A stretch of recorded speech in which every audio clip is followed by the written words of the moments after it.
April. এর আগে আগামীকাল রাত 12টা পর্যন্ত প্রচারণা চালাতে পারবেন প্রার্থীরা। শেষ মুহূর্তে সেখানে নির্বাচনী মাঠ গরম করে কলকাতায় ফিরছেন রাজ্যের মুখ্যমন্ত্রী মমতা বন্দ্যোপাধ্যায়। তবে মমতার উত্তরবঙ্গ সফরের মধ্যেই তার এক সময়ের ঘনিষ্ঠ সহযোগী বর্তমানের বিজেপির শীর্ষ নেতা মুকুল রায় সারদা কেলেঙ্কারির সঙ্গে মমতার জড়িত থাকার অভিযোগ তুলেছেন। বিস্তারিত জানাচ্ছেন সুব্রত আচার্য, ক্যামেরায় ছিলেন সৌমেন রায়চৌধুরী। পশ্চিমবঙ্গে 42টি লোকসভা আসনের 7 পর্বের প্রথম দফার নির্বাচন শুরু হতে আর মাত্র বাকি দুদিন।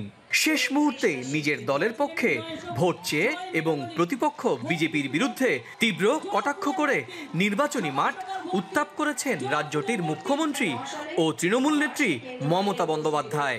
বাংলা বুক বেঁধে সবাইকে ভালোবাসে, সবাইকে বুকে করে নিয়ে রক্ষা করে। বাংলা কাউকে নাড়ায় না, এটা বাংলার গুণ। আর মোদী বাবুদের 3টে গুণ: লুট, দাঙ্গা, মানুষ খুন, এছাড়া আর কোনো কাজ করে না।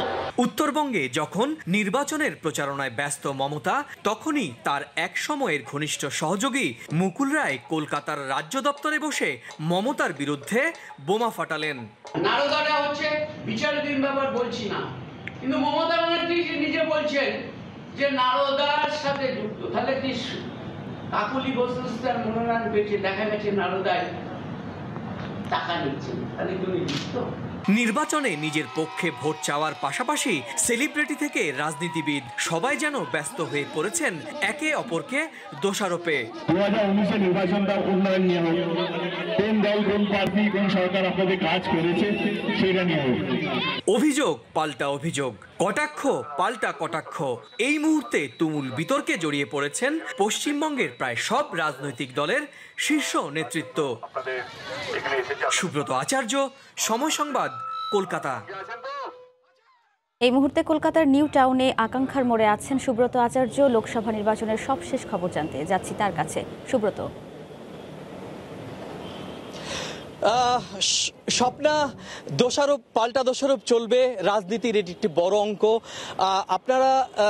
আপনার মাধ্যমে জানিয়ে রাখি যে পশ্চিমবঙ্গে সহ গোটা ভারতে এখন লোকসভার একটি আবহ চলছে।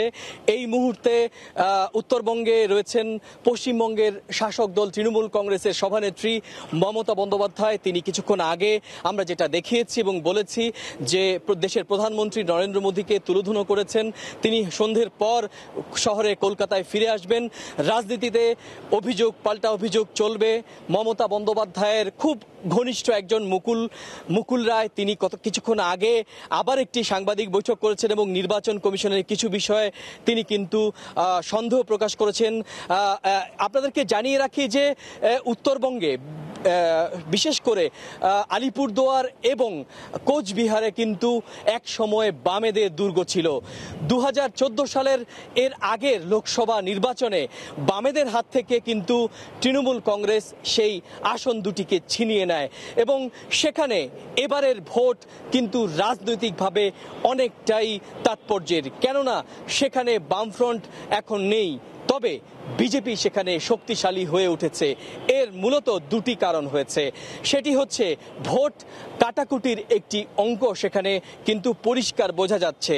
তৃণমূল থেকে কোচবিহার যাকে প্রার্থী করেছেন তিনি হচ্ছেন এবছরের এখান বিজেপি থেকে যাকে প্রার্থী করা হয়েছে তৃণমূল কংগ্রেস থেকে তাকে কিন্তু কদিন আগেই বহিষ্কার করা হয়েছে এবং তৃণমূল কংগ্রেসের এই মুহূর্তে প্রধান মুখ্যমন্ত্রী মমতা বন্দ্যোপাধ্যায়ের ভাইপো অভিষেকের অত্যন্ত ঘনিষ্ঠ একজন রাজনীতিক হিসেবে নিশীথ প্রামাণিককে কিন্তু রাজ্যবাসী চিনত।